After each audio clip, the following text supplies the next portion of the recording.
Hola, somos Marina, Juan y Marina, creadores de este podcast. Bienvenidos. Cada semana vamos a entrevistar a españoles residentes en Estados Unidos y nos van a contar sus historias, experiencias y aventuras en este continente. the land of the free and the home of the brave.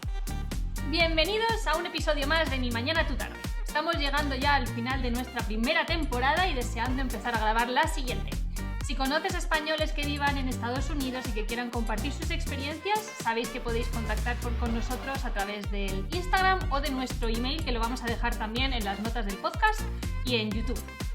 Pero hoy vamos a presentar a un invitado muy especial, y además Juan nos va a estar dando por saco todo el rato, y él lo sabe, porque lo queremos mucho, así que hoy tenemos a Daniel Sanguino, Dani para los amigos, un español que ha pasado de Malpartida de Cáceres, nada más y nada menos, al estado de Oregón primero y después a la zona del Midwest en Missouri.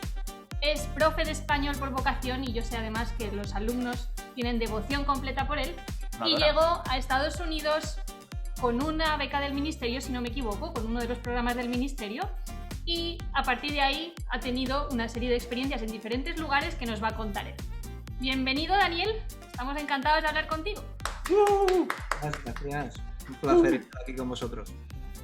Hola, Igualmente, Daniel. tenemos muchas ganas de hablar contigo y que nos cuentes, porque además tu experiencia creo que va a compensar muy bien con la anterior, porque los que no hayáis escuchado el podcast anterior os recomendamos también que lo escuchéis, Sí. porque era de una chica que hizo también un máster en Estados Unidos, pero ella luego nos contó su experiencia porque lleva 15 años en Estados Unidos. Y Dani creo que nos va a contar esa primera parte. Yo creo que va a ser muy útil de la vida de estudiante y luego también de las diferentes opciones para estar aquí en Estados Unidos. Pues Dani, antes y la primera pregunta que yo creo que es esencial. Cuéntanos un poco tu historia. ¿Por qué decidiste venirte a Estados Unidos? ¿Cuándo? ¿Cómo? Pues muy buena pregunta. En ningún momento tenía pensado, ¿no?, que iba a acabar en Estados Unidos, pero surgió la oportunidad a través de la Universidad de Valladolid, porque estuve cursando el máster de profesorado y la Universidad de Valladolid tiene un convenio con un programa aquí de Estados Unidos y bueno, pues apliqué, solicité y por junio, que no tenía ya muchas esperanzas, ya estaba yo buscando, bueno, no, estaba yo por aquel entonces trabajando en el Carrefour, Oh, hay que wow. decirlo, y luego me intenté cambiar a la FASA, que me llamaron también, es ¿cómo se dice?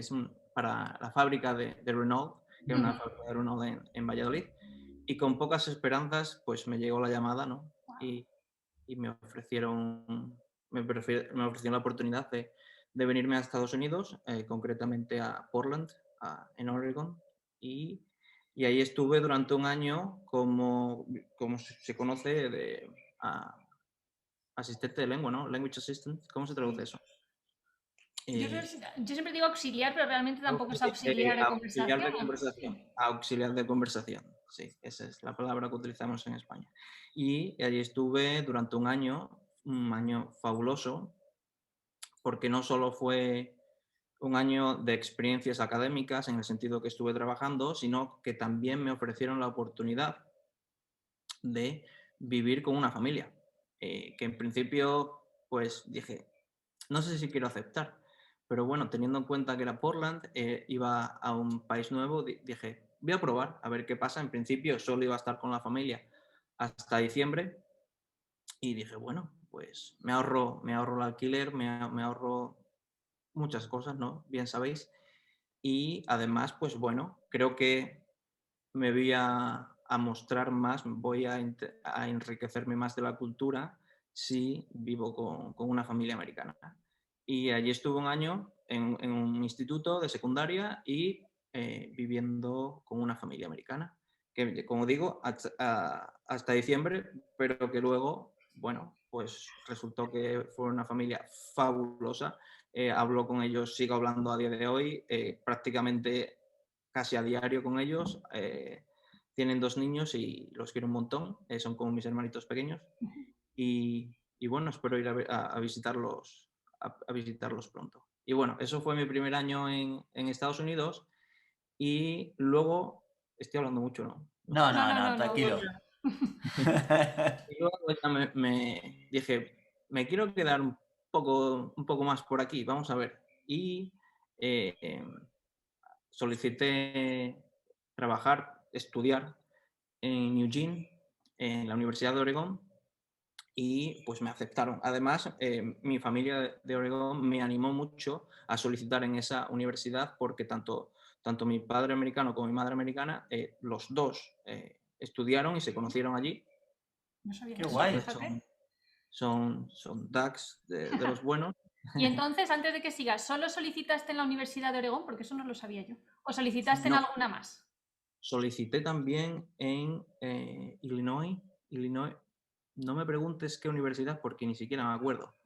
Eh, pero es porque tenía un amigo de la carrera de Salamanca, estudié filología inglesa, y estaba allí en Illinois y entonces pues lo solicité allí también, que también me aceptaron en Illinois, pero bueno, porque ya conocía el estado de Oregón, tenía la familia cerca, no sé, dije, vamos por Oregón y allí terminé en Eugene y A mí me, bueno, me gusta cómo lo explicas porque así la gente, o sea, lo has dicho perfecto. Sí, con mi padre de Oregón y mi madre de Oregón, o sea, sí, es porque que aquí sabes que cuando hemos hablado de ellos lo hemos dicho, oye, habla con tus padres. Claro, son tus no, pero padres de es aquí que o tus padres de allí. vosotros lo sabéis, que es que tengo una relación impresionante con ellos. O sea, es que de verdad es que los quiero como, vamos, como si fueran familia mía. Y espero que ellos también. Pero, y eso, ahí he estado 2 años en la Universidad de Oregón, he estado haciendo el máster de literatura española, un poco de lingüística y dando clase, que esa es mi parte favorita, ya lo sabéis. Y luego, pues ahora estoy aquí en Cape, en Missouri, que estoy ya solo de profesor enseñando español.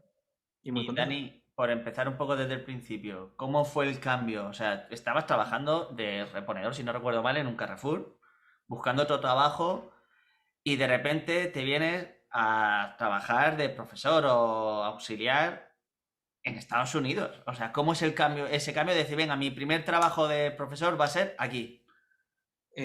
Pues sí, estaba de cajero. Estaba de cajero hablando con todas las señoras mayores, que me encantaba, por supuesto. Y yo creo que a ellas también les encantaba. Seguro. Me salieron un montón de novias solamente de hablar con las mujeres mayores y para sus nietas, claro. Claro, claro. Y lo compaginé un poco con el máster, ¿no? Y pues de cambiar de estar de cajero a dar clase en un instituto de secundaria, pues fue un cambio, bueno, te puedes hacer una idea abismal. Además, es que me acuerdo de que el instituto era el típico instituto, porque es súper antiguo. De hecho, este año ya lo están reconstruyendo, lo han tirado porque era muy, muy antiguo y era el típico instituto de secundaria que ves en las películas con todos los casilleros a los lados, pasillos largos, no sé. Así que fue un cambio bastante, bastante importante. Sí. ¿Y cómo fue sobre todo tu vida en Portland? Lo que es, hablas de ese año tan maravilloso, ¿cómo fue el hecho de, pues eso, empezar de auxiliar de lengua, la gente que conociste? No sé, cuéntanos un poco cómo fue tu vida en Portland ese primer año. Vale, pues mi vida, primeramente te cuento un poco en el instituto. La verdad es que pues tenía la típica jornada, 8, 9, dependiendo del día, 8 o 9, hasta las 3, las 5 también, dependiendo del día. Y la verdad es que fue genial porque yo pues no tenía como clases asignadas, ¿no? Tienen un programa de inmersión lingüística de español muy, muy fuerte que empiezan desde elementary school. Ujú. Primaria. Primaria. Gracias. Desde primaria y hasta high school. Entonces, solo se habla en español. Y la verdad que fue una experiencia muy bonita. Los profesores me recibieron con los brazos abiertos. Además, es muy diferente, ¿no? Como se enseña aquí y en España en muchos aspectos. Y creo que aprendí bastante. Además, yo no había dado clase como tal, porque vine como auxiliar de conversación, pero no terminé, a los 2 meses estuve dando clases completamente solo, estuve sustituyendo a profesores que supuestamente yo no debería haber hecho, pero yo no me quejé porque me encantaba. O sea, Experiencia. era experiencia para mí y yo pues no me iba a quejar. Entonces pues terminé dando muchas sustituciones, dando clases yo solo y fue una experiencia inolvidable. Luego es que el high school aquí, o sea, se lo pasan en grande porque tienen las asambleas que hacen y se reúnen todos en el estadio y hacen espectáculos, ¿no? de los clubs que tienen, hacen speeches, hablan un montón, no sé, es como una especie de gincana, pero que se juntan todos a la hora del recreo y está genial. Y luego tienen un montón de actividades, de clubs después de las clases y no sé, creo que es una experiencia diferente a la que se vive en España en el sentido del instituto, pero no sé. Y luego tenía una vida muy familiar porque estaba viviendo con una familia. Entonces yo me iba a casa, bueno, me iba al centro, ¿no? Porque normalmente me iba con el padre, con mi padre americano, me iba a casa, de vuelta a casa, ¿no? Y normalmente muchas veces, bueno, empecé a entrenar a un equipo de fútbol, nuestro fútbol, sí. Y pues algunas tardes, sí, es importante decir fútbol, ¿no? Importante. Y entonces muchas de las tardes pues me las pasaba entrenando al equipo de fútbol. Otras también iba a los entrenamientos de mis hermanitos que entrenaban baloncesto, también fútbol, o simplemente pues pasaba la tarde con ellos o íbamos a cenar. Y la verdad es que súper familiar, ¿no? Me dedicaba simplemente por la mañana, mediodía, pues estaba en el instituto y luego pues una vida muy familiar. Hasta el fin de semana, que ya el fin de semana me intentaba, bueno, pues disfrutar un poco, por así decirlo. Hombre, además estando en Portland, yo creo que es una buena ciudad para tener como un primer contacto con Estados Unidos, porque tiene aquello de ciudad más grande, con bastante variedad de cosas, pero luego a la vez tampoco es una ciudad que te colapse de agobio de cantidad o como, no sé, como una ciudad masiva o ni siquiera, por ejemplo, un Dallas, que es lo que hablábamos el otro día, que realmente está muy disperso. Yo creo que Portland es un sitio muy bueno para... No es que estamos defendiendo otra vez Oregón, pero es que parezco siempre la publicista de Oregón, pero es que de verdad lo creo. Creo que Portland es un buen sitio para aterrizar y relacionarte con una familia. Hombre, pero y tal. porque realmente en la costa oeste, es que si lo piensas, hay 4 ciudades grandes. Yeah. Los Ángeles, San Francisco, Portland y Seattle. Yeah. Sí, Entonces, pero claro, es verdad. entonces, entre las macrociudades como Los Ángeles o San Francisco, Seattle, que no llega a ser tan macro como estas dos, es más grande todavía que Portland, pero Portland está como... es grande de narices, pero como es tan hipster y es tan pequeña para las 4 que tiene al lado, se queda estupenda. Venid a Portland. Yo tengo que decir que tengo que volver a Portland porque la primera impresión que tuve al ir durante el año pasado, que fue cuando fui a veros, como pilló justamente lo de las protestas de Black Lives Matter, todo el tema, no sé, fue un poco catastrófico. El centro horrible, toda la cantidad de gente sin hogar, todo cerrado, de maderas. Y sé que mucha gente me ha hablado de Portland como una ciudad de verdad bonita Claro. para vivir.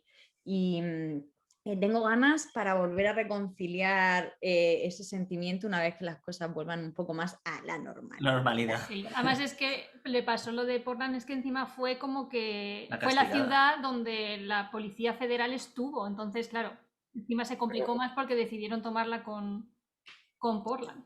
Pero Marina, has mencionado lo de la gente sin hogar. Ajá. Y no es que fuera en ese preciso instante. Portland tiene un gran problema y me gusta destacarlo porque creo que es importante conocer este hecho, ¿no? Portland tiene muchísima gente que está viviendo en la zona de downtown y que no tiene hogar. Y es un problema muy grande que existe en Portland.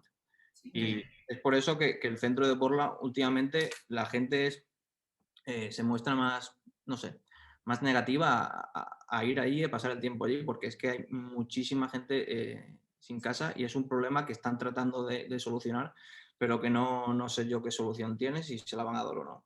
Yo creo que todos los downtown en la ciudad, porque en Los Ángeles nos pasa igual, tenemos toda la zona de Skid Row y bueno, y Venice, he vivido en Venice y tenemos también un gran problema. Es más, lo comentamos el otro día lo que le pasó a una amiga, pero sí es verdad que el tema de la gente sin hogar es un problema en Estados Unidos, sobre todo en las costas oeste, que es donde las temperaturas son más medias y más tranquilas y sí tenemos más.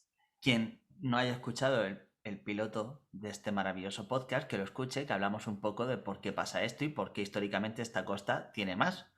Aún así diré, y por no alargar más el tema, que una de las soluciones que está haciendo Oregón es hacer, no te voy a decir campamentos, porque son campamentos oficiales y son campamentos con mini cabañas y mini casetas para que no sea una tienda de campaña o lonas, que es más peligroso. Sí, pero se ha multiplicado el número. Sí. O sea, el problema sigue siendo la cantidad de gente, que no es ya por el número además de que veas en la calle, sino que son personas, que cada vez hay más personas con estos problemas. Entonces, eso es muy complejo. Y Oregón especialmente, es verdad. Yo creo que Portland le ha pasado, en Eugene se ve a muy pequeñita escala, pero en Portland se tiene que ver a más escala, que se ha multiplicado mucho en 2 años.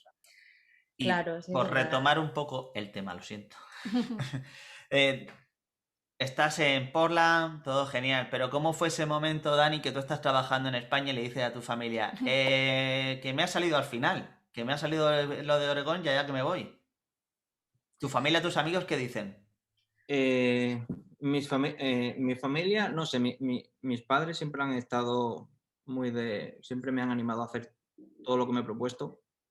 Yo cuando les dije también que me iba a Inglaterra, pues se lo tomaron muy bien y creo que lo aceptaron también. Y en este sentido sí que quizás les costó un poco más que me fuera a Estados Unidos por el tema de la distancia, ¿no? Porque es que realmente, además es que, no sé si a vosotros os pasó, pero yo cuando llegué, cuando ya aterricé en Portland, en Estados Unidos, y ya unas semanas por aquí, no sé por qué tenía esa sensación de, joder, estoy muy lejos y es que lo siento que estoy a tomar por saco hablando mal y pronto, que es que, no sé, es una sensación de que lo notas, que estuve viviendo en Inglaterra y no sé por qué, no tenía esa sensación de que estaba tan fuera de mi zona, pero cuando llegué aquí, es que, no sé, lo experimenté de otra manera. Yo siempre pienso en ese aspecto de que en Europa al final, en la mentalidad tienes es que al final puedo coger el coche y volver a mi casa. Tardo un día conduciendo,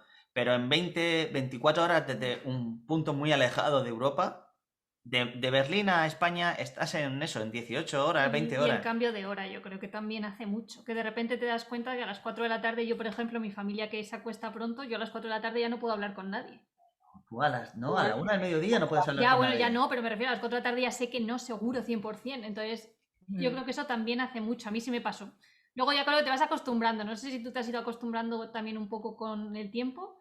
No, sí, ya, yo creo que ya estoy totalmente acostumbrado, pero bueno, volviendo un poco a la pregunta, sí que mi familia se mostró un poco que está seguro de que te quieres ir, es un cambio muy grande, mi madre sobre todo, ¿no? ¿Qué necesidad tienes tú ahora de irte a Estados Unidos, allí solo, sin nadie, no conoces a nadie, qué vas a hacer allí, si te pasa algo, a quién vas a llamar? Bueno, pero yo sé que por otra parte, tanto mi madre como mi padre, pues estaban súper contentos por mí y súper orgullosos, espero.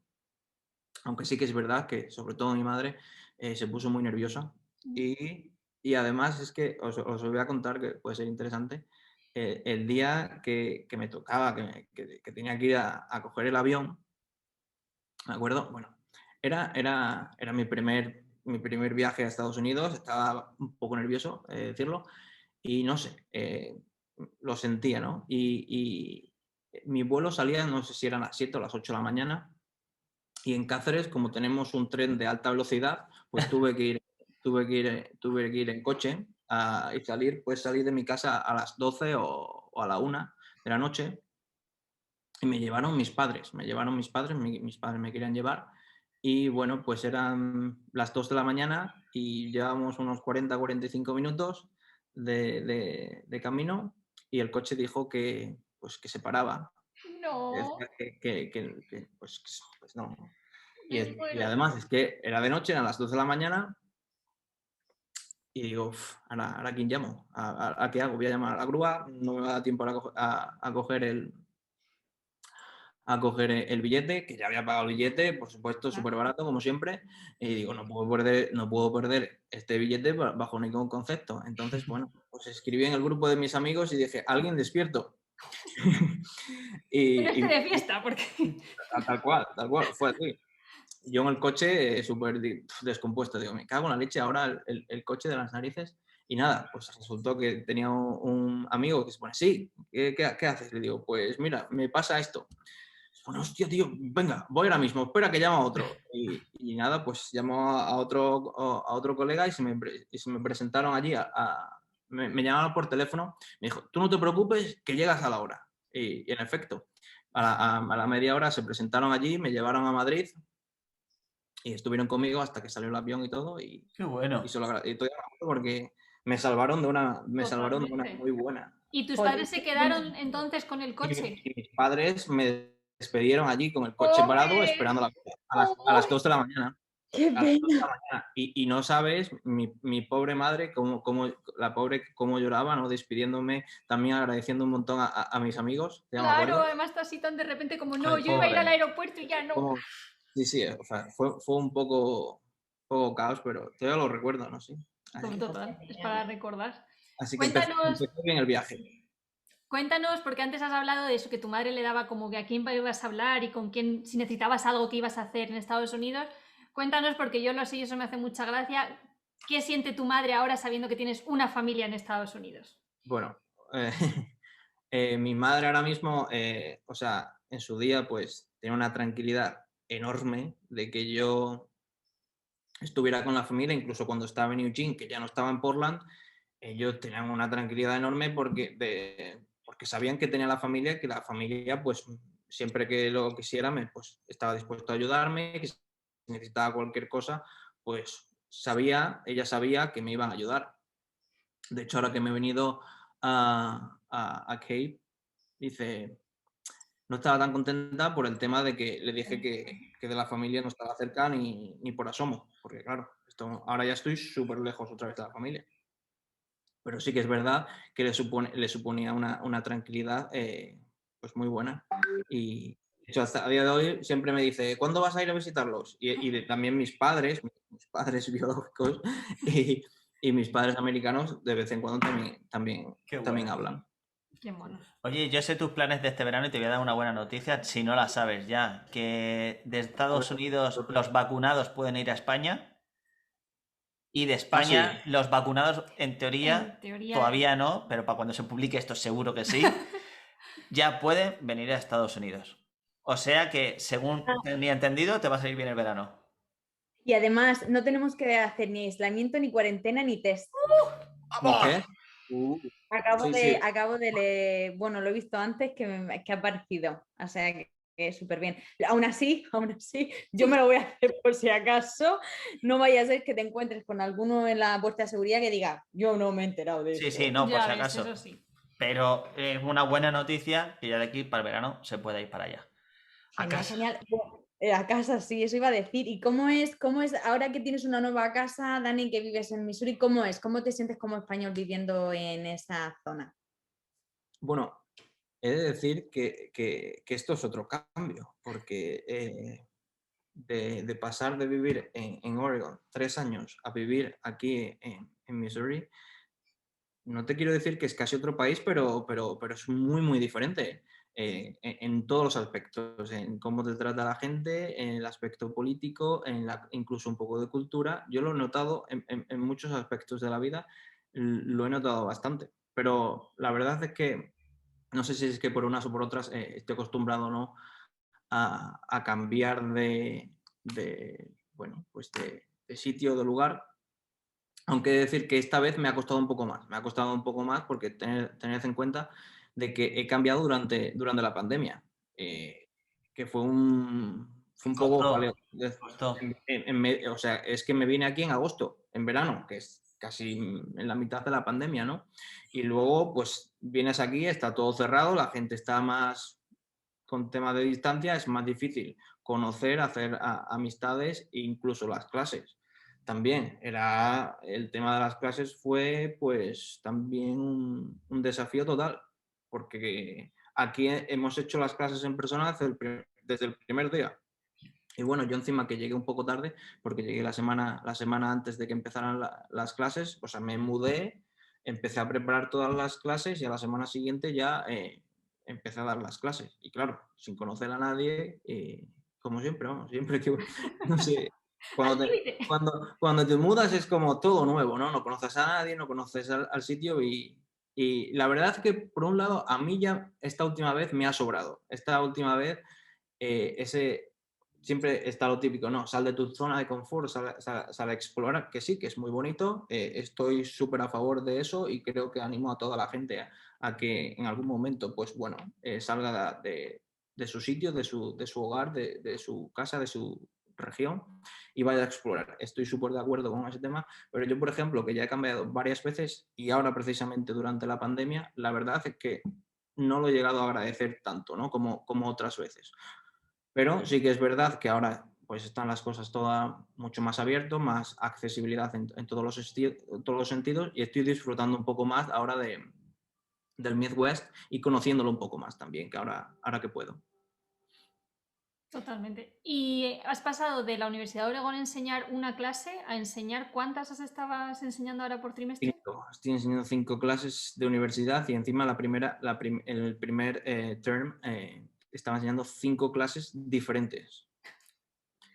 ¿Y qué tal eso? ¿Y la relación con los alumnos al ser de dos estados tan distintos? ¿Has notado cambio en la relación con los estudiantes? Sí que he notado cambio. No sé si es porque la Universidad de Oregón tiene buena reputación. Imagino que necesitarán un buen GPA para entrar en la universidad. ¿Qué Y es aquí, eso? GPA es la media que necesita un estudiante Claro, para... pero pensar que hay gente que a lo mejor no lo sabe. Perdón. no, tienes razón. Es la media que obtienes y es como un tipo de selectividad, la nota de bachillerato más selectividad, pues eso sería un poco el GPA, ¿no? Para acceder a la universidad aquí en Estados Unidos. Y según la que tengas, puedes hacer como cualquier carrera. Vale, perfecto, gracias. Y aquí, pues eso es una universidad estatal, no es tan conocida. No sé si es que los estudiantes, pues, no tienen el mismo nivel ni la misma motivación. Pero como siempre, pues los hay mejores y no tan buenos, ¿no? Por así decirlo. Pero sí que, pero en definitiva todos vienen con muchas ganas de aprender y con buena actitud y la verdad es que enseñar aquí español es una gozada. Yo lo digo muchas veces, ¿no? Lo digo muchas veces. El puesto que tengo aquí, la función que desempeño es impensable, inimaginable en España y estoy muy contento por ello. Pues justo te quería preguntar yo ahora mismo sobre eso. En el tema laboral, por lo que hemos hablado en España, tú no pudiste llegar a trabajar, pero sé que tienes amigos que han estudiado como tú filología u otras carreras y están trabajando en España. Cuando hablas con ellos, ¿notan mucho cambio? Cambios La forma de trabajar que tienes tú aquí en Estados Unidos y la forma que tienen ellos en España. Bueno, es que ninguno de los que yo conozco de mis amigos de carrera o del máster están trabajando en la universidad, están trabajando en institutos, ¿no? Porque es muy difícil colocarse en una universidad en España, bien sabéis, y es bastante diferente. Yo creo que aquí se trabaja mucho el tema de la inmersión lingüística y sobre todo también la competencia hablada, ¿no? Aquí se habla mucho, se practica mucho la conversación, sobre todo intentar no utilizar el idioma como lengua, obviamente es la lengua vehicular, pero que es todo el rato, ¿no? se utilice de alguna manera. Y sí que es verdad que en España eso no pasa y creo que todos lo sabemos por experiencia propia, aunque se está intentando cambiar y sé de buena fe, ¿no? Que muchos de mis compañeros en España están tratando de que esa norma, que era lo que todos la mayoría de nosotros hemos vivido, pues esté avanzando y esté mejorando en ese aspecto. Como alguna vez has puntualizado, en mi época era peor que en la tuya. Sí. No, pero es que yo no sé si os ha pasado a vosotros, pero te pongo mi caso. Yo, hasta que no llegué a la universidad, yo no había hecho ningún examen oral, ni me habían obligado a hacer una presentación, ni había hablado apenas inglés hasta que llegué a la universidad. Yo eso es que no lo concibo, no sé, no me parece lógico. Pero sin embargo, luego las filologías inglesas, porque tenemos varios amigos que han hecho filología inglesa, salís con un nivel de inglés que, claro, que el resto de los mortales en España no tenemos. O sea que realmente es como que la educación secundaria no, y de repente realmente lo que es la filología sí os enseñan muy bien. Sobre todo, además, yo creo que fonéticamente y supongo que también de comprensión en general, os enseñan todo lo que no se hace anteriormente. ¿O no piensas tú, piensas que en la filología aprendiste o realmente al final aprendiste inglés también un poco por tu cuenta? Yo creo que en la filología, yo por lo menos desde mi experiencia, que yo hice la filología en la Universidad de Salamanca, eh, gran parte de la carrera se centra en la literatura inglesa, de Reino Unido, de Estados Unidos. Y sí que es verdad que, bueno, tenemos algunas clases de fonética, pero bueno, en realidad tenemos una clase solo de fonética y fonología, que la verdad me encantó y creo que deberían de haber más cursos y que ofrezcan la posibilidad de cursar esas asignaturas, ¿no? Así que el problema es que cuando te metes en una filología inglesa, como que intentas de alguna manera, o yo en mi caso, de mejorar cómo hablar, en tanto el inglés escrito o el hablado, ¿no? Y realmente hasta que no me fui a Inglaterra, creo que realmente no me supuso ese salto, ¿no? En mi inglés hablado. Así que no sé si decirte que a través de la filología inglesa aprendía ese inglés hablado, pero sí que aprendí mucha literatura, mucha lingüística, pero no sé si hablar inglés es lo que realmente aprendí. Pero bueno. Y yo tengo una pregunta sobre el tema de... Tú al final cuando te pones a trabajar aquí en Eugene en la universidad como profesor, eres un profesor joven y demás, y claro, aquí en la universidad los alumnos tienen 18, 19 años, que para España son mayores de edad. ¿Cómo es esa relación? ¿Ellos ves que te toman en serio, se creen que eres su colega o te tienen el respeto de un profesor? Yo creo que lo bueno que tiene Estados Unidos es que ya desde incluso en el instituto saben que pueden tener esa relación casi de amistad, pero manteniendo el respeto a la vez, ¿no? Saben mantener esa diferencia, ¿no? Entre ser colegas y ser profesor. O sea, se puede hacer las dos cosas. Puedes tener una relación muy cercana, muy como de amigos, pero saber mantener esa línea, ¿no? Que separa, ¿no? Y que tienes ese respeto.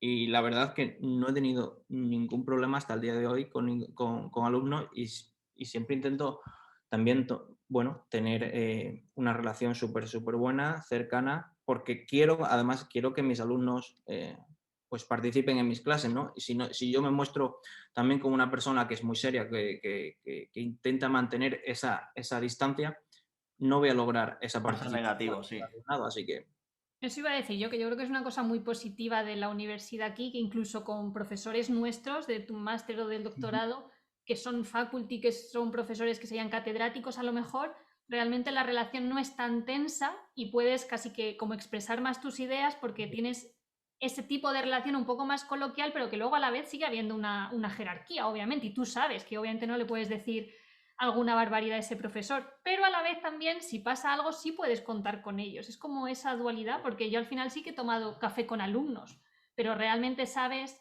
dónde acaba la clase, dónde empieza, y luego también te valoran y te respetan dentro del aula.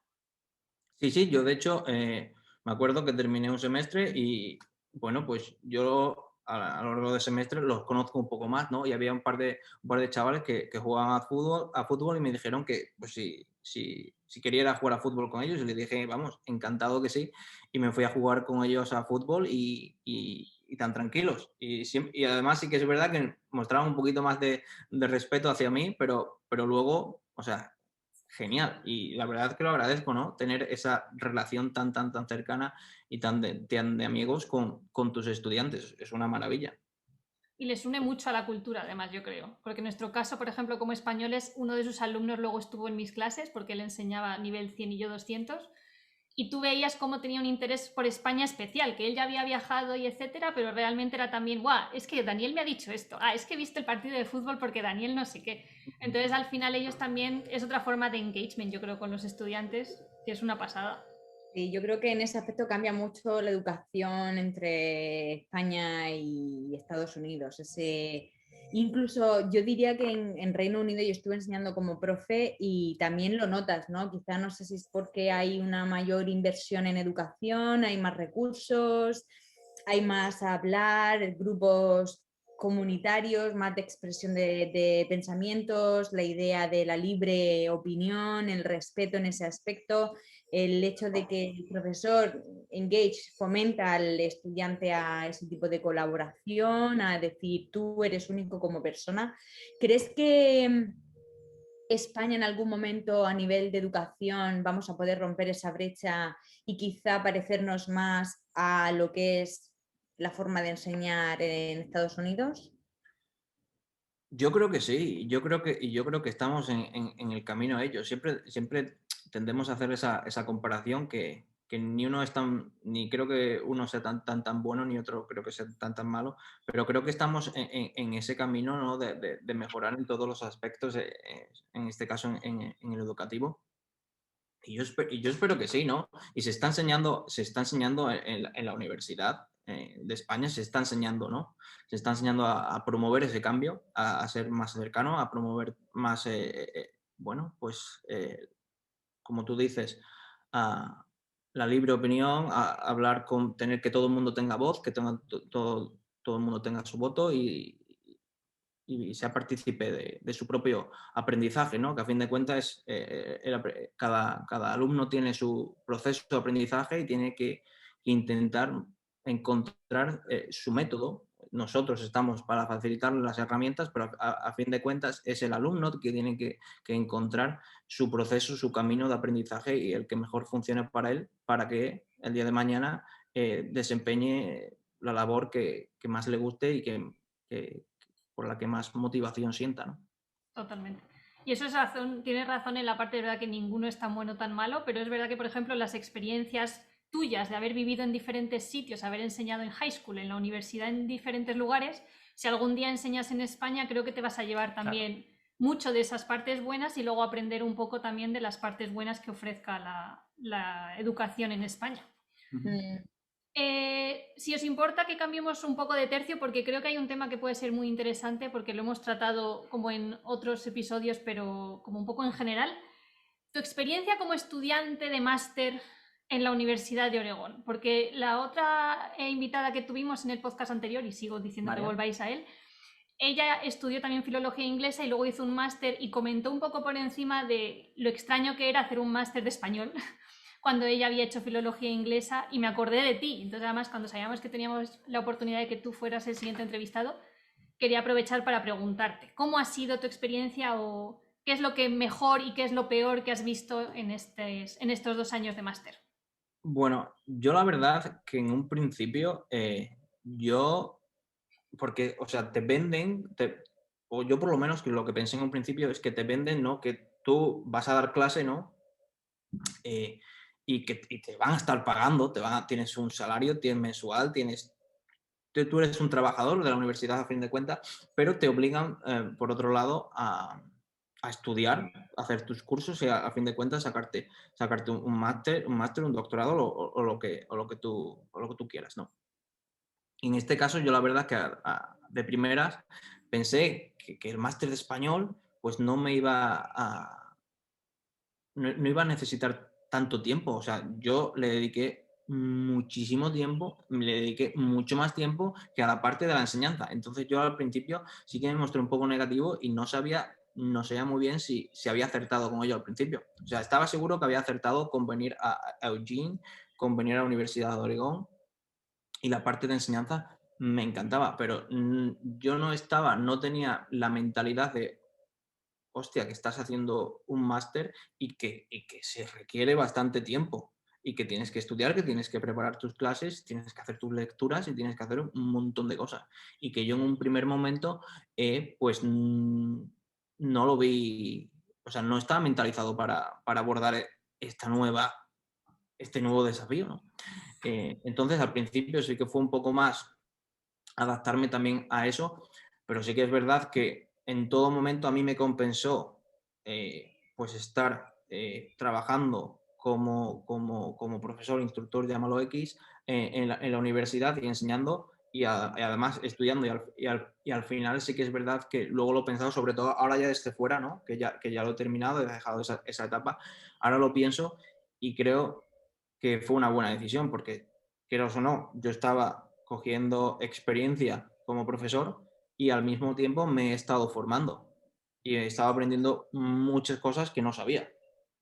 Así que creo que en todos los sentidos fue una buena decisión. Y nos has conocido a nosotros, que no hay nada mejor, eso se te olvida lo más Y importante. a ver, aparte no de tema trabajo y eso, pues he conocido gente estupenda y he seguido conociendo Oregón. Y entre ellos, pues por supuesto, mi querida Marina y mi querido Juan Alfonso. Sí. Nada, tonto. Claro, sin forzar nada, ¿verdad? Y el No, Mateo. ya sabéis. Sí, sí, sí. Mateo, un saludo. Mateo, Lara, Macarena. Ay, por Dios. Y ya veo que cuando hablas de compaginar el máster con la enseñanza, ¿cuál ha sido tu mayor reto hasta ahora? Ya sabemos que también te han mudado a Missouri con pandemia. En este momento, si analizas un poco, ¿cuál ha sido el mayor reto que has podido tener dentro de la enseñanza? Dentro de la enseñanza. O a nivel personal, profesional. Si estamos hablando dentro de la enseñanza, sin duda mi mayor reto ha sido este año, que me vine aquí y con menos de una semana me tuve que preparar 5 clases distintas para enseñar. O sea, tuve menos de una semana para prepararme 5 clases diferentes. Preparar desde cero, además. Claro, o sea, 5 clases con sus sílabos, con su contenido, con su página en Canvas, con todo. Que tengo que hacer las rúbricas, los materiales, todo eso. Y sin duda, y luego también venir a otro sitio diferente, ¿no? Y encima manejar tema de Zoom, tema de que alumnos en clase, o sea, fue una locura. O sea, académicamente hablando y relacionado con la enseñanza, sin duda, ese ha sido, vamos, mi mayor reto, pero vamos. Y a nivel de buscar casa, simplemente por curiosidad, cuando tú te cambias a una universidad, y también para entenderlo y también explicas un poco también a los oyentes, cuando te cambias de universidad o te contrata una universidad para ejercer de profesor, ¿te facilita la universidad los gastos, casa, coche y demás? ¿O cómo funciona? ¿O es toda la aventura? En mi caso, sí que me facilitaron contactos un poco por dónde buscar, ¿no? Tenemos esta opción, otra opción, pero simplemente es un poco, te ofrecen información. En mi caso simplemente me ofrecieron información, un poco de guía, ¿no? Y ya está. Pero a fin de cuentas luego te lo tienes que pagar tú, te lo tienes que buscar tú y todo. Así que no. Sabemos que hay casos en ciertas universidades que pueden negociar a lo mejor una cantidad fija de mudanza, una cantidad fija de algo, pero poco más, la verdad. Sí, incluso sé que en otros sitios también te pagan el billete de avión, el primer billete de avión y todo eso, sí, pero supongo que depende de la universidad. Además, yo cuando llegué aquí, me acuerdo, la primera reunión de departamento fue hablar de dinero. Hay que cortar de aquí, de aquí, de aquí, de aquí. Así que no creo que el departamento estuviera para darme mucho, pero bueno. Madre mía. Nada más en pandemia, o sea, es que es como... Claro. Si la academia está en crisis en general, Sí. en crisis ya a nivel global, ¿para qué quieres más? ¿Y en tu departamento, Dani, tienes a más gente de español o estás tú solo? Pues tenemos un departamento muy, muy pequeño. De hecho, estoy yo y otra chica más. Y estoy un poco... tiene su parte positiva y pues su parte negativa, ¿no?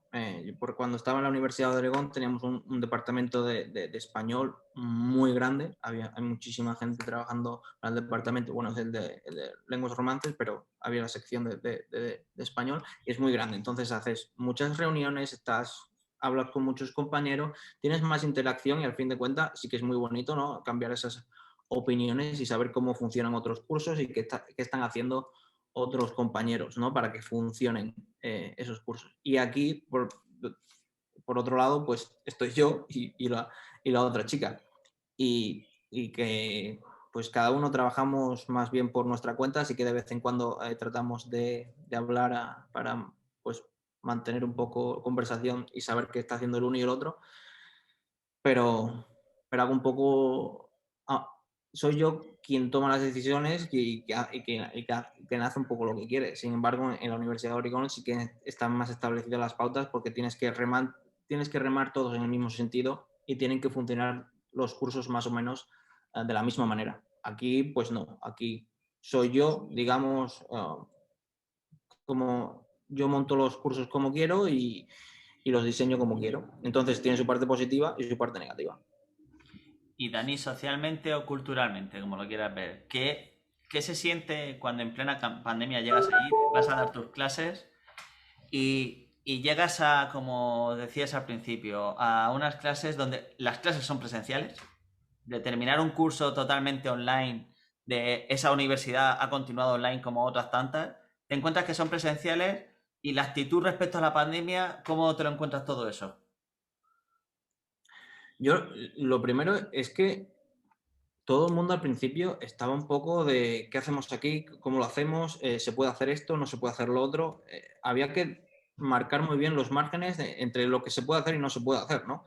Y una de las cosas era que teníamos que bueno, es que no quiero entrar mucho en eso, ¿no? Porque es un poco lo mismo, ¿no? Mantener la distancia. En clases sí que hemos separado las clases, ¿no?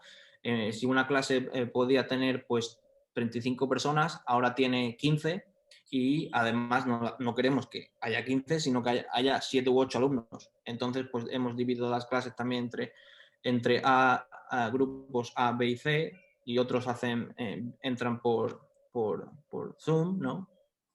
Y no sé, me he ido un poco de la pregunta, Juan Alfonso. No, me refiero que era básicamente eso, que socialmente cómo te encuentras con esta gente que al final están yendo ahí en persona.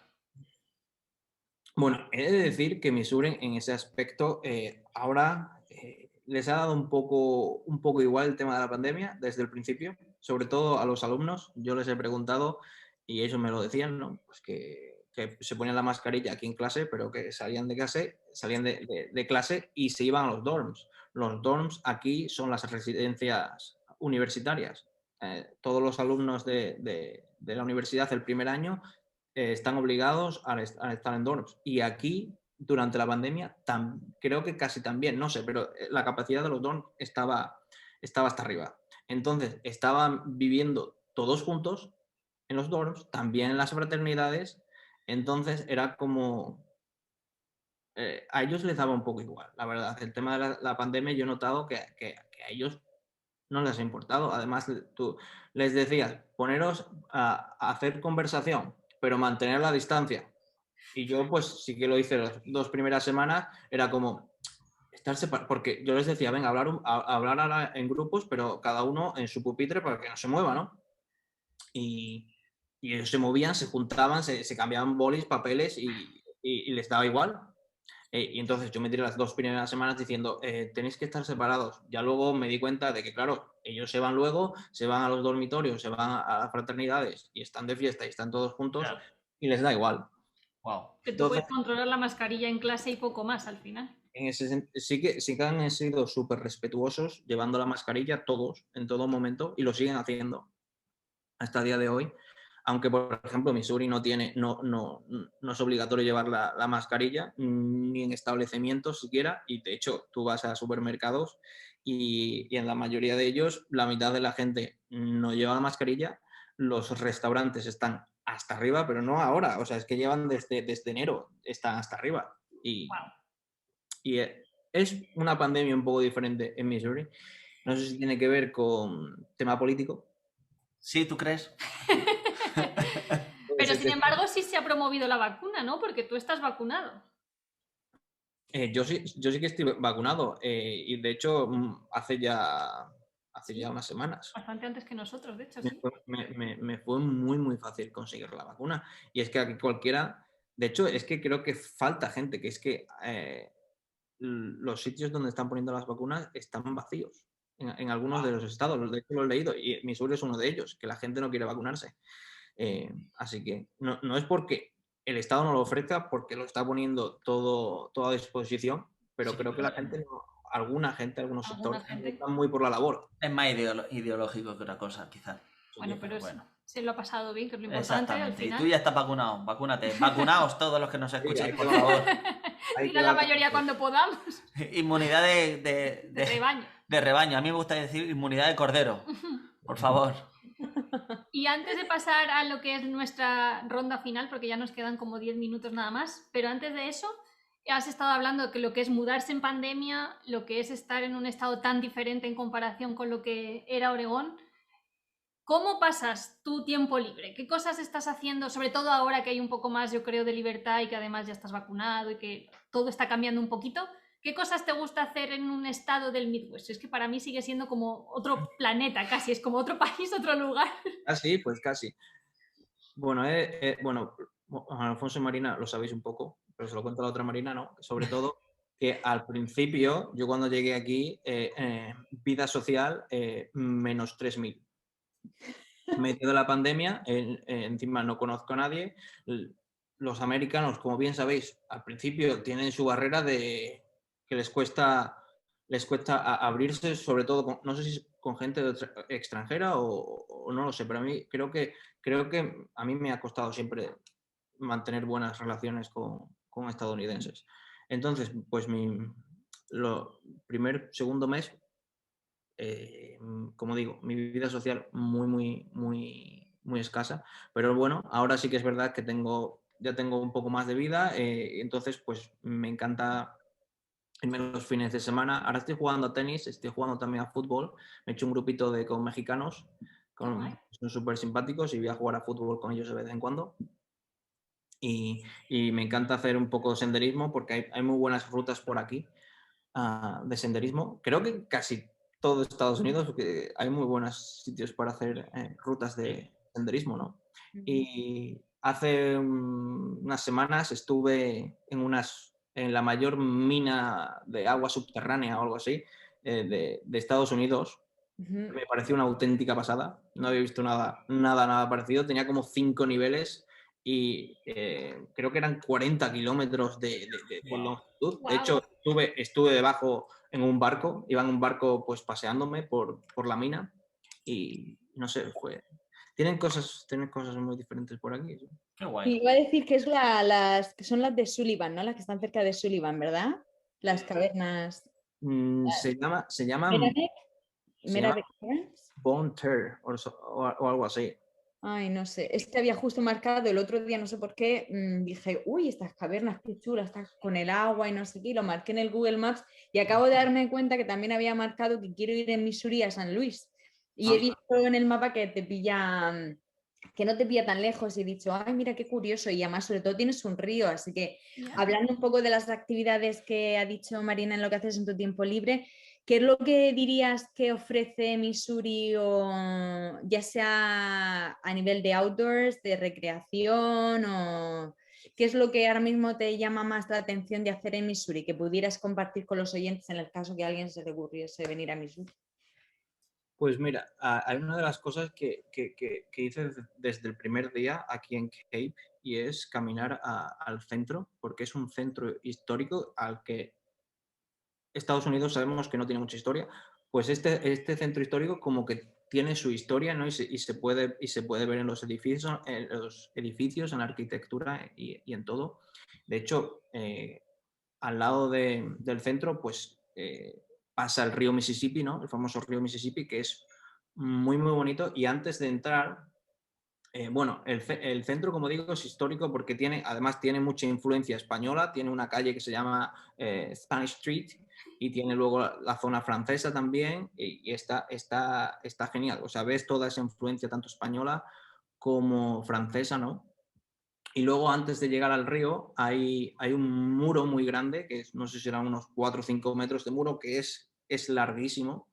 Y además es un mural al mismo tiempo. Bueno, el muro sirve como protección para las inundaciones, ¿no? Y luego tienes el mural, ¿no? Que es un mural y es de la historia de Cape y un poco también de la historia del estado y del país, ¿no? Porque te puedes encontrar los murales que tiene al lado del río, pues están los famosos de Lewis and Clark. Tienes también una imagen de ¿cómo se dice? The Trail of Tears, no sé si lo conocéis, que es, bueno, cuando...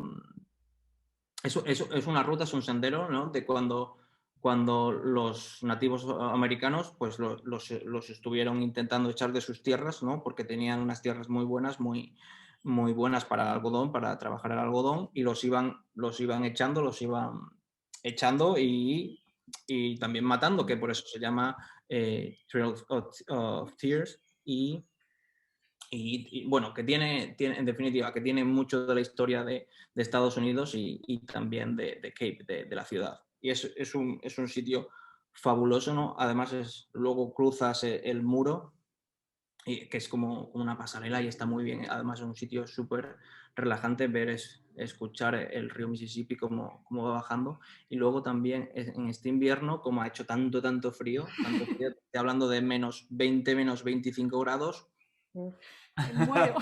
llegó un punto en el que estaba congelado, entonces, pero el río seguía su curso y eran bloques de hielo enormes que iban hacia abajo y era muy bonito, muy bonito verlo. Bueno, pues nada, Frío. a la lista de sitios de estados que visitar. Exacto. Yo sé que hay una ruta de las plantaciones en la zona del Midwest, que claro, parte de la historia que tiene todo eso. Claro, es que eso viene desde los estados del sur, del sureste, ¿no? Esto viene todo por arriba porque los iban movilizando cada vez más, los iban echando de sus territorios, a fin de cuentas. Y Ya, llegas a ti. exacto, ya. Y luego San Luis fue el punto de... San Luis es conocido porque fue el punto donde cuando hicieron Lewis and Clark, cuando hicieron la expedición, ¿no? Y levantaron el campo de entrenamiento en San Luis. Ahí fue el comienzo, ¿no? Y ahí es donde se prepararon para ver cómo era el oeste del país, ¿no?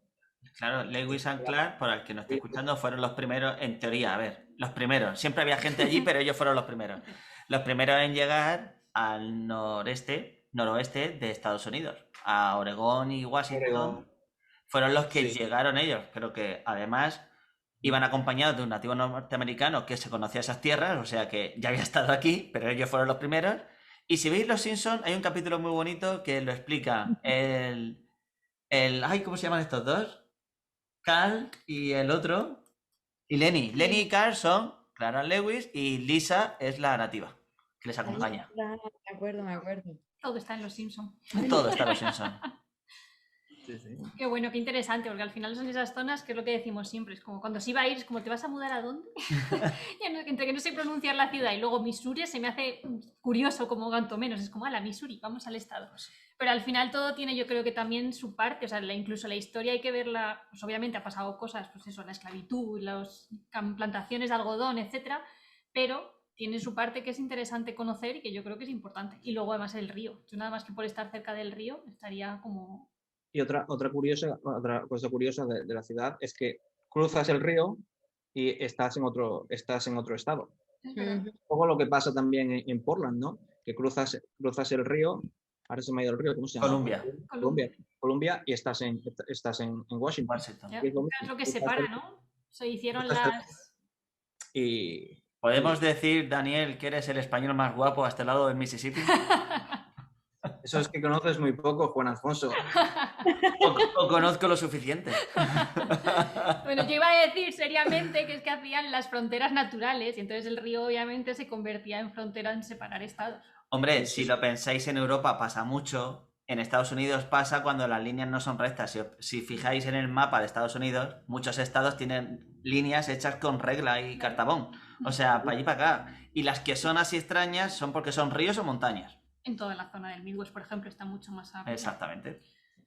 Bueno, estamos llegando al final, así que si te parece, lo que tenemos es como una ronda rápida, que llamamos nosotros. Son 5 preguntas, que realmente la respuesta es una respuesta cortita, te puedes expandir más, por supuesto. Rápida. Pero danos lo primero que se te venga a la cabeza cuando te lo preguntemos. Vamos a ver. Empiezo yo. Si tuvieras que volar a España 24 horas y volver, ¿qué te traerías? Hostia. Pues yo creo que me traía o bien a mis padres o bien a mis colegas y echar un rato con ellos, pasar el día tomándote unas cervezas, unas tapas o algo, sería maravilloso, sí. Está bien, porque me imagino que tus colegas estarían ya metidos en la maleta y tus padres, bueno, pero ¿cómo de largo es el viaje? Es más probable que mis amigos vinieran antes que mis padres. Ok, ¿quién Otra va? más. ¿Hago yo la otra? Venga. Si tuvieras que perderte en Estados Unidos, ¿dónde elegirías? Si tuviera que perderme en Estados Unidos. Ahora mismo me gustaría perderme en Portland y pasar unos días con mi familia, y si pudiera también visitaros a vosotros, estaría muy bien. A nosotros segundo plato, ya lo dejan claro. Bien. No, pero es verdad, si no sabemos dónde... Pero está dentro del menú, Juan Alfonso. Eso es verdad. Y Está yo sé dentro que del si no menú. sabemos dónde está Dani desaparece, está en Portland. Eso sí es verdad. Yo lo sabría. Eso sí es Diría verdad. dónde está, en Portland. En Portland. Con sus hermanitos. Bueno. Marina, dale. Dani, ¿cuál es tu lugar favorito en Cape Girardeau? Pues creo que es ese momento en el que cruzas la vía del tren, el muro, y ves el río Mississippi, y al fondo ves el otro estado de Illinois y el puente también, que es muy bonito, porque ya te digo, me gusta ir, incluso me siento algunas veces me he ido con el móvil o me llevo un libro, me siento yo un rato a la orilla y es una tranquilidad enorme, y me gusta mucho ese sitio, no sé por qué. Qué bonito, qué bonito. Jolines. Bueno, pues la siguiente pregunta, ¿qué afición o hobby has descubierto en Estados Unidos? ¿Qué afición o hobby? Pues no lo sé, ¿eh? No creo que haya descubierto. Creo que sigo haciendo lo mismo. Sigo leyendo, sigo yendo al gimnasio, sigo jugando al fútbol poco, y sobre todo aquí, que juego menos. Así que no sé si he descubierto. Bueno, sí que el tema de ir a hacer senderismo, sí que ahora cada vez es como una actividad, ¿no? ¿Qué hacemos este fin de semana? Venga, vamos a hacer alguna ruta. Y eso sí que es verdad que en España con mis amigos, pero y aquí sí que es verdad que es como otra actividad, ¿no? que puede sumar. Así que diría que senderismo. Pues ahora la última. Daniel, ¿qué consejo le darías a alguien que se pusiera en contacto contigo y te dice, oye, me estoy planteando irme a estudiar o a vivir a Estados Unidos? ¿Qué consejo le daría? Lo primero, pues que siempre venga con una mentalidad, ¿no? De que las cosas va a encontrar cosas diferentes, culturales, sociales, etcétera, y que esté muy abierto, ¿no? a establecer nuevas relaciones, y que lo acepte que lo tome de la mejor manera posible. No sé, creo que, como siempre, que vas al extranjero o te sales de tu zona de confort, casi siempre es una buena experiencia, o es una experiencia positiva en algún sentido, y que mucho ánimo. Muy bien. Perfecto. Me gusta, porque es claro, vale para todo el mundo. Bueno, ha sido un placer, Dani. Me ha encantado poder charlar contigo sobre todos los diferentes temas que nos has contado. No sé si quieres compartir tus redes sociales en el caso de que alguien quiera hacer un máster, por ejemplo, o esté pensando en el más guapo del Mississippi. En el más guapo del Mississippi, como dice Juana, pero... Español a lo mejor sí, porque la verdad es que no he conocido ninguno. Es verdad, es que ahí tiene que haber poco español en realidad. Así que lo que haremos será, si quieres, dejar alguno de punto de contacto en el caso de que quieran charlar contigo, y si no, a través de nosotros lo dejaremos en las notas del podcast y en YouTube. Y nada, te queremos dar las gracias por contarnos tu experiencia. Vamos a terminar nuestro podcast de hoy. Y ya sabéis, para todos los oyentes, que cada domingo publicamos un nuevo episodio que nos puedes encontrar en todas las plataformas de podcast y en YouTube. Y que Todas. por favor, dejadnos comentarios en YouTube y valoraciones en las plataformas de podcast, porque eso nos va a ayudar muchísimo a continuar y especialmente a continuar con nuestra segunda temporada que va a empezar muy pronto. Así que ha sido un placer estar cerca del fin de la temporada 1 contigo, Dani, y hablamos pronto. Hasta luego. Muchas gracias por invitarme, ha sido un placer y espero que nos veamos muy pronto. Sí, seguro que sí. Solo- Hasta Adiós. luego, adiós. Un placer.